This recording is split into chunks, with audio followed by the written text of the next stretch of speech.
hopefully we can give something better to the supporters this season, because already 2 seasons, they couldn't go to the stadium. 이바누, 저스틴, 에리카 모든 선수들, 이 선수들도 이번에 다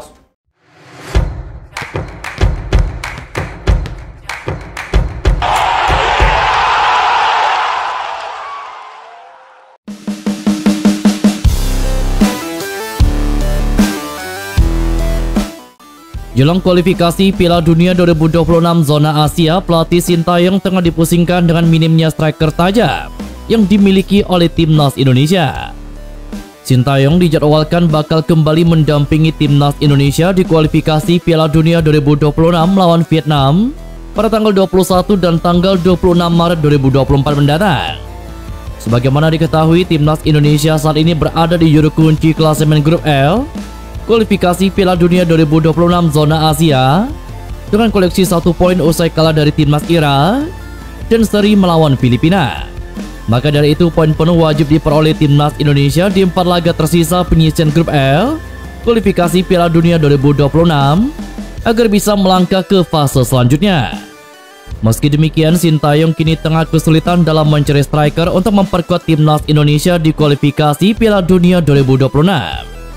Pasalnya beberapa striker yang pernah dia panggil sebelumnya seperti Rafael Struij, Hoki Caraka, hingga Ramadan Sananta belum bisa membayar kepercayaan Sintayong. Namun Sintayong tidak perlu khawatir terkait krisis striker yang sedang dihadapi timnas Indonesia, karena 4 pemain naturalisasi ini bisa menjadi opsi di lini serang. Lantas siapa saja pemain naturalisasi yang dimaksud? Nama pertama, Osasaha. Meski sudah tidak lagi berusia muda, namun performa Osasaha bersama PSBS Biak di Liga 2 musim ini berpeluang membawa timnya promosi ke Liga 1 pada tahun depan. Pemain berdarah Nigeria itu dikenal memiliki banyak pengalaman bermain di kompetisi Indonesia maupun negara Malaysia hampir di sepanjang karirnya. Nama kedua, Stefano Lillipali. Pemain keturunan Belanda Indonesia itu belum kembali lagi dipercaya oleh Sintayong untuk memperkuat skuad Garuda dalam beberapa tahun terakhir. Ini tidak ada salahnya bagi Sintayong untuk kembali memanggil Stefano Lillipali ke timnas Indonesia yang sedang krisis pemain depan. Hal ini karena Stefano Lillipali tengah dalam performa yang memukau di Liga 1 musim ini bersama Borneo FC setelah mencatatkan 9 gol dan juga 13 assist dari 24 laga. Nama ketiga, Beto Gonçalves. Beto Gonçalves pernah menjadi striker andalan timnas Indonesia di era Luis Milla setelah dirinya menjalani proses naturalisasi pada tahun 2018. Sejak menjalani debut pada tahun 2018, Beto Gonçalves telah mencatatkan 12 pertandingan bersama timnas Indonesia dengan koleksi 10 gol.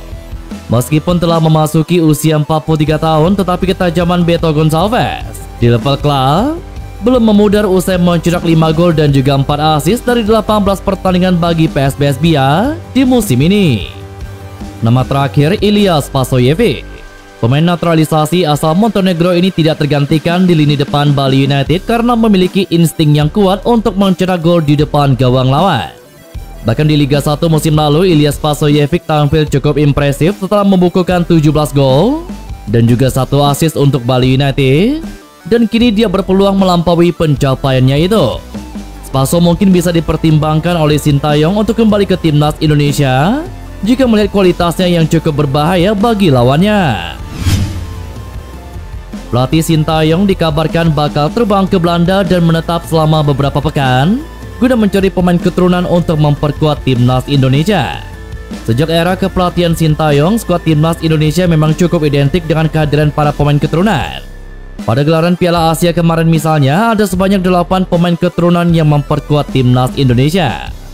Ini setelah gelaran Piala Asia, Sintayong mendapatkan tugas berat lain, yakni membawa timnas Indonesia lolos ke putaran berikutnya di kualifikasi Piala Dunia. Demi mewujudkan target tersebut, pelatih asal Korea Selatan itu langsung mencari amunisi tambahan, terutama dari para pemain keturunan di Eropa.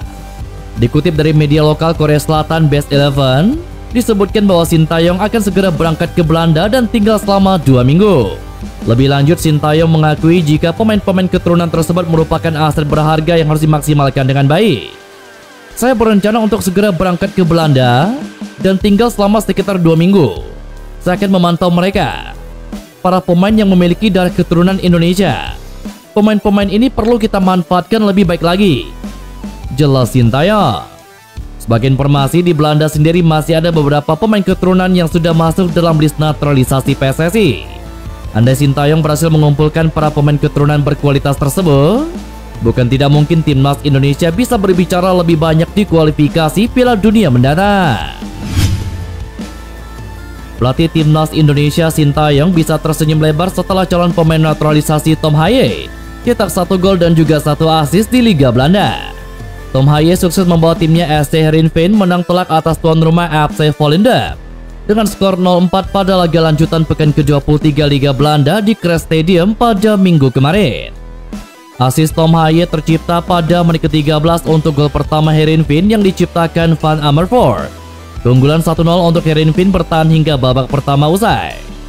Kemudian SC Heerenveen terus menggedor pertahanan Volendam hingga tercipta gol kedua pada menit ke-66 melalui pemain berpaspor Swedia Simon Olsson.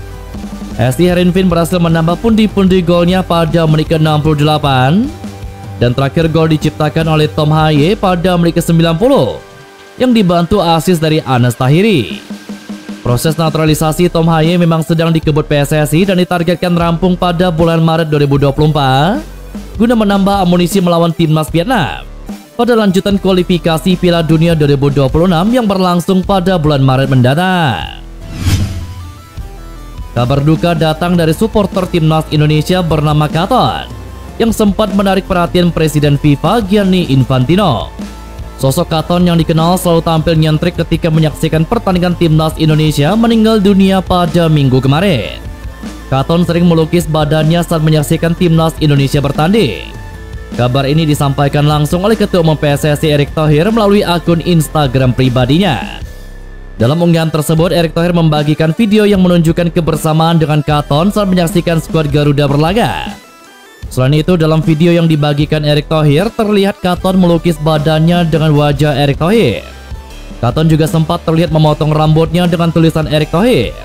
Istimewanya, Katon sempat mendapatkan undangan langsung dari Presiden FIFA Gianni Infantino untuk menyaksikan Piala Dunia U17 2023. Polemik pemanggilan pemain timnas U23 Indonesia untuk Piala Asia U23 2024 membuat sejumlah penyesuaian dari Liga 1 hingga Menpora turun tangan. Pemanggilan pemain timnas U23 Indonesia mengalami masalah karena sebagian klub menolak melepas pemain karena Liga 1 tetap berjalan. Padahal PSSI mempunyai target timnas U23 Indonesia lolos ke 8 besar Piala Asia U23 2024, bahkan berharap lolos ke semifinal untuk membuka peluang tampil di Olimpiade 2024. Untuk mengatasi masalah tersebut, beberapa solusi ditawarkan dengan relaksasi aturan Liga 1 hingga Menpora turun tangan.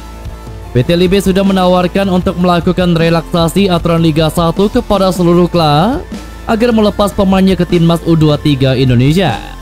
Mereka mengundang klub Liga 1 dalam forum discussion group pada awal bulan Maret mendatang. Kini penghapusan aturan wajib memainkan satu pemain U23 selama 45 menit dianggap jadi salah satu solusi terbaik. Menpora RI Dito Aryo Tejo juga memberikan pernyataan mengenai polemik ini. Ia meminta klub-klub Liga 1 melepas pemainnya ke timnas U23 Indonesia. Hal ini dikarenakan timnas U23 Indonesia punya target tampil di Olimpiade 2024 mendatang.